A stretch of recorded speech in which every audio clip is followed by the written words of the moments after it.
బంగారానికి ఎన్నటికీ విడదీయలేని అనుబంధం. పెళ్ళే కాదు, మా ఇంట్లో ఏ శుభకార్యమైనా బంగారంతో మొదలవ్వాల్సిందే.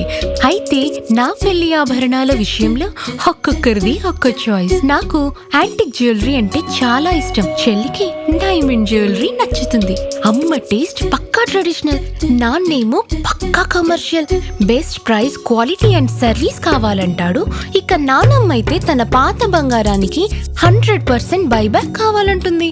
అయినా నో టెన్షన్. మా అందరి అభిరుచులకి ఏకైక ఎంపిక మానేపల్లి జ్యువెలర్స్. తరతరాలుగా తరగని స్వర్ణ బంధాలు మన మానేపల్లి జ్యువెలర్స్. అంటే ఇది చాలా మందిలో ఉన్న మాటే, చాలాసార్లు నేను అడిగిన మాటే. జేడి లక్ష్మీనారాయణ గారు అద్భుతమైన భావాలు ఉన్నాయి, అద్భుతమైన మంచి వ్యక్తి, సమాజంకు ఏదో ఒకటి చేయాలనుకునే వ్యక్తి. ఆయనకి పార్టీ అండ లేకపోవడం మైనస్ అయింది. అంటే పొలిటికల్ సినేరియోలో గెలిస్తే పదవి ఉంటే ఏదైనా చేయడానికి ఉంటుంది. సో ఆయన ఆ పార్టీలో ఏదో ఒక పార్టీలో, అంటే జనసేన కావచ్చు, ఇంకో పార్టీ కావచ్చు, ఆయన భావాలకు దగ్గరగా ఉండే పార్టీలో ఉండుంటే బాగుండేది. అండ్ పక్కాగా ఈరోజు అంటే ఒక లెజిస్లేటివ్ మెంబర్ అయ్యేవారు, అంటే శాసనసభకో లేకపోతే ఎంపీగానో రిప్రజెంట్ చేసేవారు. ఆయన అది పొరపాటు చేశారని చెప్పి పెద్ద ఆయన మీ మీద ఆప్యాయంగా అభిమానంతో అన్నారండి.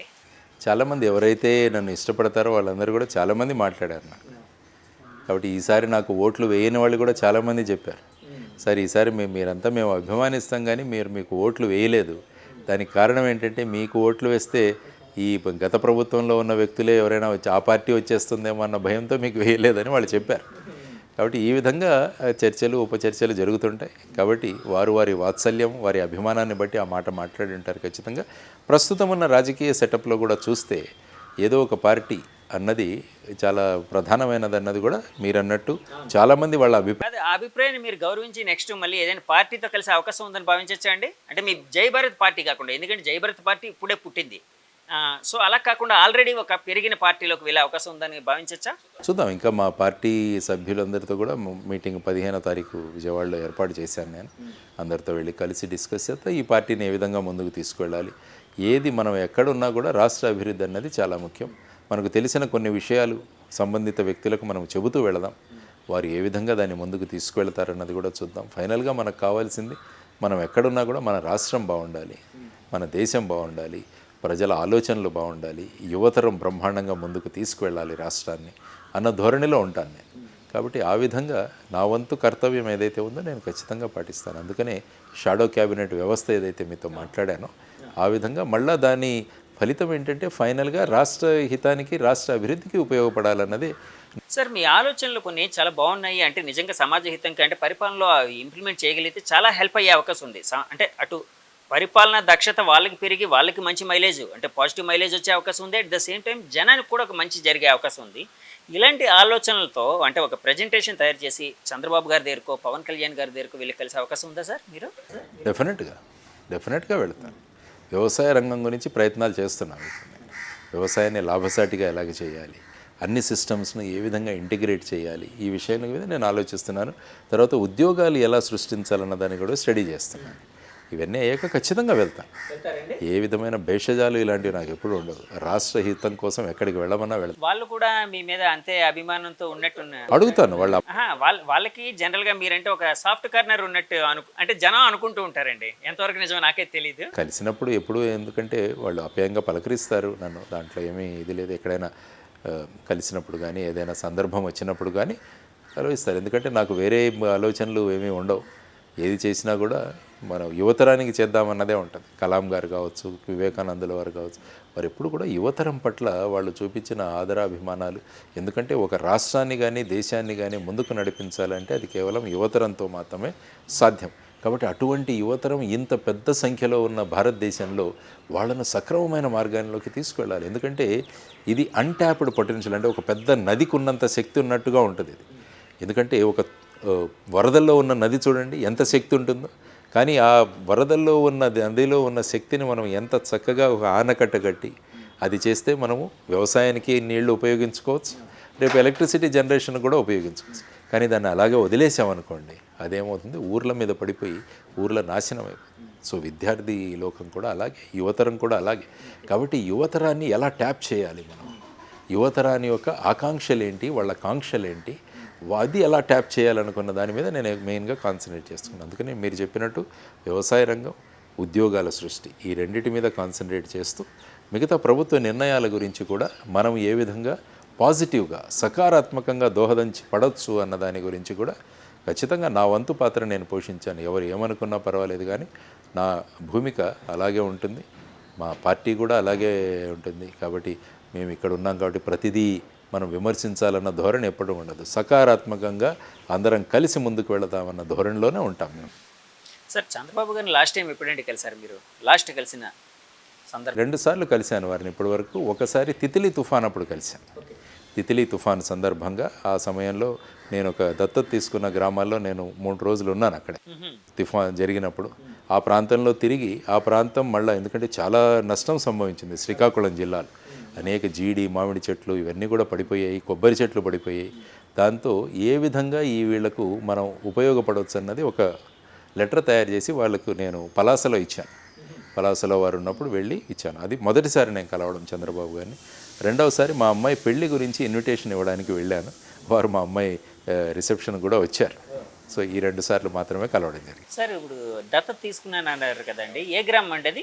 సహలాల పుట్టుగా అని మన కవిటి మండలం, కవిటి శ్రీకాకుళం జిల్లాలో. అది వెనకబడింది ఉద్దానం ప్రాంతం. అది ఉద్దానం ప్రాంతం. తర్వాత వచ్చేసి అక్కడ ఈ కిడ్నీ వ్యాధులు ఇవన్నీ కూడా ఎక్కువ ఉన్నాయి. కాబట్టి అక్కడ మా ఫౌండేషన్ తరపున కొద్దిగా పని చేశాము అక్కడ. కాబట్టి ఆ తితిలి తుఫాన్ అప్పుడు నేను అక్కడ 3-4 రోజులుండి ఆ ప్రాంతం ఎలా మనం బయటికి తీసుకురావాలన్న ప్రయత్నాలు చేశాం. ఆ సందర్భంగా చంద్రబాబు గారిని కలవడం జరిగింది. పవన్ కళ్యాణ్ గారిని ఇంకా బయటకు వచ్చేసిన తర్వాత కలవలేదు కదండి, అదే ఆఖరండి? పెళ్ళి ఐ థింక్ రిసెప్షన్ కానీ ఎంగేజ్మెంట్ అప్పుడు కలిశాను ఒకసారి. బయటకు వచ్చిన తర్వాత కలిసాం, మాట్లాడుకున్నాం. ఓకే, ఏం మాట్లాడుకున్నారు సార్? అంటే రాజకీయాలేనా లేకపోతే ఫార్మల్గా అండి? ఎలా ఉన్నారు, బాగున్నారా, ఎలా ఉన్నారు, అంతే. ఆ విధంగా జస్ట్ ఒక 5 minutes కలిసాం. ఓకే ఓకే ఓకే సార్, ఇప్పుడు ఎలక్షన్లు అనగానే చాలాసార్లు ఎగ్జిట్ పోల్స్ విషయంలోని సెఫాలజిస్టులు వీళ్ళందరూ పుట్టుకుని వస్తుంటాయి. ఎలక్షన్ అనగానే ఒక అతిపెద్ద, ప్రపంచంలోనే మన భారతదేశంలో ఉన్న అతిపెద్ద పండుగని లాస్ట్ టైం మీరే అన్నట్టున్నారు. అవును. సెఫాలజిస్టులు వీళ్ళందరూ వస్తూ ఉంటారు, రకరకాల ఎగ్జిట్ పోల్స్ ఇచ్చారు. ఈసారి ఎగ్జిట్ పోల్స్ చాలా మటుకు పాత గవర్నమెంట్ వైసీపీ ఎలాగైనా ఇక్కడ ఫామ్ చేయబోతుందన్నారు. కొన్ని ఎగ్జిట్ పోల్స్ ఏంటంటే టీడీపీకి వచ్చే అవకాశం ఉందని కూడా అన్నారు. అప్పుడు పరస్పర ఆరోపణలు కూడా జరిగాయి. అది పెయిడ్ అంటే ఇది పెయిడ్, ఇది పెయిడ్ అంటే అది పెయిడ్ అని రకరకాలుగా. వీళ్ళ మధ్య ఒక మెగాస్టార్ వచ్చాడు, కేకే, కిరణ్ కొండేటి అనే ఒక వ్యక్తి. కేకే అనే కూడా ఆయన 151 అని చెప్పారు. ఎస్, అవునండి, 2019లో చెప్పారు. ఈసారి 161 అన్నట్టుగా ఉంది. 161, 3 పెరిగాయి. 3 పెరిగాయి.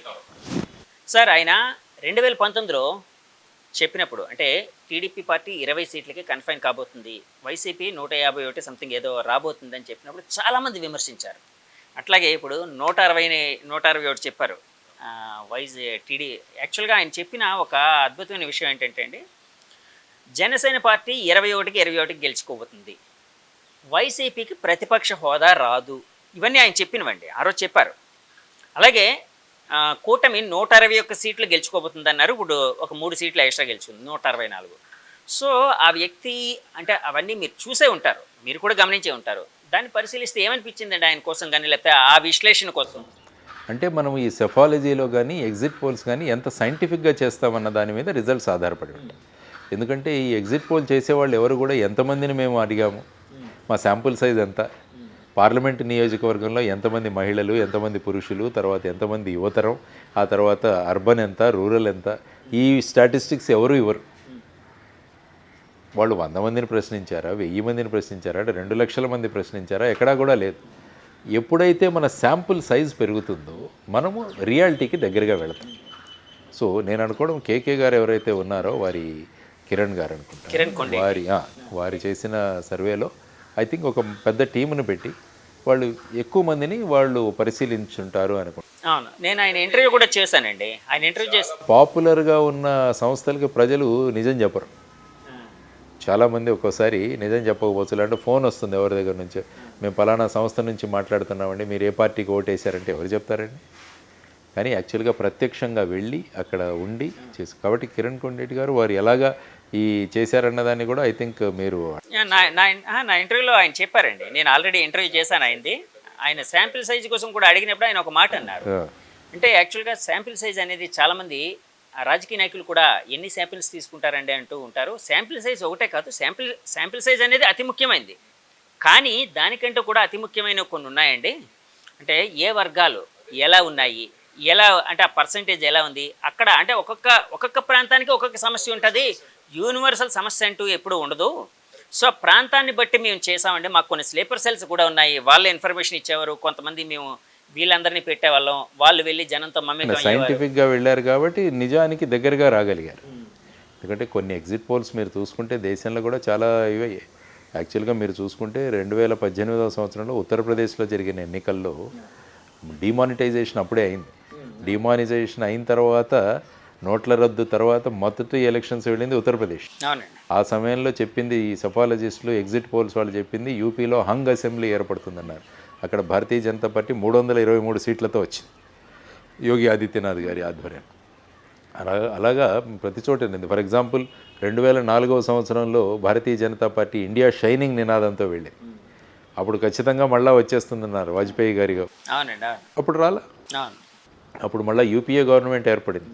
కాబట్టి ఏమవుతుందంటే మీరు అన్నట్టు ఇది సైంటిఫిక్ బేస్.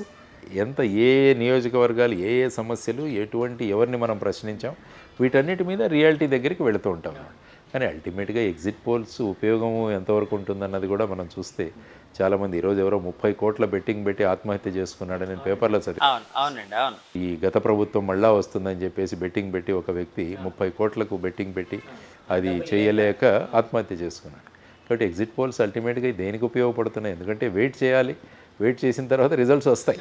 ఆ లోపల మనకి ఉన్న ఆతృత ఏమైపోతుందో అన్న దీంతో ఎగ్జిట్ పోల్స్ అన్సైంటిఫిక్గా చేసే. అంటే మన రాష్ట్రం అభివృద్ధి పదంలో వెళ్ళడానికి కేంద్ర సహకారం అవసరమని ఫస్ట్ నుంచి అందరూ, అంటే చంద్రబాబు నాయుడు గారు అదే చెప్తున్నారు. అసలు బీజేపీతో జత కట్టడానికి కారణమే అదని చెప్పారు ఆయన. ఎందుకంటే రేపు పొద్దున మనం వస్తే వాళ్ళు సహకారం ఉంటుంది, సో రాష్ట్రాన్ని ముందుకు తీసుకుని వెళ్ళొచ్చు అని. అంటే రాష్ట్రం అభివృద్ధి చెందడానికి ఈ ముగ్గురు కాంబినేషన్, అంటే త్రిమూర్తుల కాంబినేషన్ అనుకోవచ్చు. ఫర్ ఎగ్జాంపుల్ అంటే నేను అంటున్నానండి, చంద్రబాబు గారు, పవన్ కళ్యాణ్ గారు, మోదీ గారు త్రిమూర్తులు అనుకోండి. ఫర్ ఎగ్జాంపుల్ ఈ కాంబినేషను ముందుకు బాగా వెళ్ళడానికి, రాష్ట్రం అభివృద్ధి చెందడానికి చంద్రబాబు గారు ఇమ్మీడియట్గా ఎలాంటి సమస్యల మీద, ఎలాంటి పరిస్థితుల మీద ఫోకస్ చేస్తే బాగుంటుందని మీ ఆలోచన? ఏది ఏమైనా కూడా రాష్ట్ర అభివృద్ధి అన్నది చాలా ముఖ్యం. అంటే రాష్ట్రాన్ని పెద్ద పెట్టున అభివృద్ధి ఎలా చేయాలి అన్న దాని మీద మనం తీసుకురావాలి. దానికి ఏ రాష్ట్రమైనా ఇప్పుడు అభివృద్ధి చెందాలి అంటే పెట్టుబడులు, ఇదే one of the bottom lines. తర్వాత మంచి లా అండ్ ఆర్డర్ ఏర్పాటు చేయడం. ఏ రాష్ట్రంలో అయితే లా అండ్ ఆర్డర్ బాగుంటుందో ఆ రాష్ట్రంలో పెట్టుబడులు బాగా వస్తాయి. ఇప్పుడు బీహార్లో ఎవరు కూడా పెట్టుబడులు పెద్దగా పెట్టడానికి ఇంతకుముందు అనుకూలత ఉండేది కాదు. ఎందుకంటే అక్కడ ప్రైవేట్ ఆర్మీలు ఈ సినిమాల్లో చూపించినట్టు ఈ రైఫిల్ తీసుకొని వెళ్ళడం ఇలా చేస్తే ఏ పెట్టుబడిదారు అక్కడికి వెళ్తాడు? ఏ మనం పెట్టుబడి పెట్టే ఇన్వెస్టర్ అక్కడికి వెళ్తాడు? అదే గుజరాత్, మహారాష్ట్ర చూడండి, ప్రతి ఒక్కరు అక్కడికే తీసుకెళ్తారు. ఎందుకంటే అక్కడ శాంతి భద్రతలు బాగుంటాయి. కాబట్టి ఈ రాష్ట్రంలో శాంతి భద్రతల పరిరక్షణ అన్నది నెంబర్ 1 ప్రయారిటీలో చంద్రబాబు గారు తీసుకెళ్ళారు. శాంతి భద్రతల కోసం మినిస్టర్ పెద్ద ముఖ్యం కాదు. మనం వేస్తున్న అధికారులు, డీజీపీ ఎవరు, కమిషనర్ ఆఫ్ పోలీస్ ఎవరు, సూపరింటెండెంట్ ఆఫ్ పోలీస్, ఎస్పీస్ ఎవరు, తర్వాత పోలీస్ స్టేషన్ ఇన్ఛార్జీలుగా, ఎస్హెచ్ఓలుగా, సిఏలుగా ఎవరిని ఏర్పాటు చేస్తున్నారు, వీటిని జాగ్రత్తగా మనం వేసుకుంటే చాలు. అంత పెద్ద మినిస్టరు పెద్ద ఇట్ ఈజ్ ఇమ్మెటీరియల్.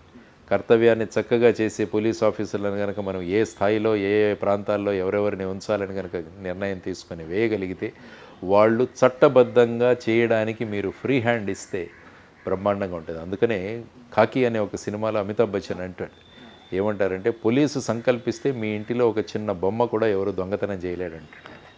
అంటే ఆ విధంగా అటువంటి వ్యక్తులను సరి అయిన స్థానాల్లో వాళ్ళని పెట్టాలి. లేకుంటే మన పని వీళ్ళు చేస్తారు, లేకుంటే మనకు తెలిసిన వాళ్ళు, ఈ విధమైన మొహమాటాలకు వెళ్తే ఏమవుతుందంటే ఫైనల్గా లా అండ్ ఆర్డర్ అనేది దెబ్బతింటుంది. తర్వాత క్యాడర్కి కూడా గట్టిగా చెప్పాలి. ఇప్పుడు ఏమైందంటే ఎన్నికల తర్వాత, పోలింగ్ తర్వాత ఇప్పుడు కూడా కొట్లాట్లు జరుగుతున్నాయి. అంటే మన రాష్ట్ర రెప్యుటేషన్ దెబ్బతింటుంది. ఇన్వెస్టర్లు కూడా 10 సార్లు ఆలోచిస్తారు.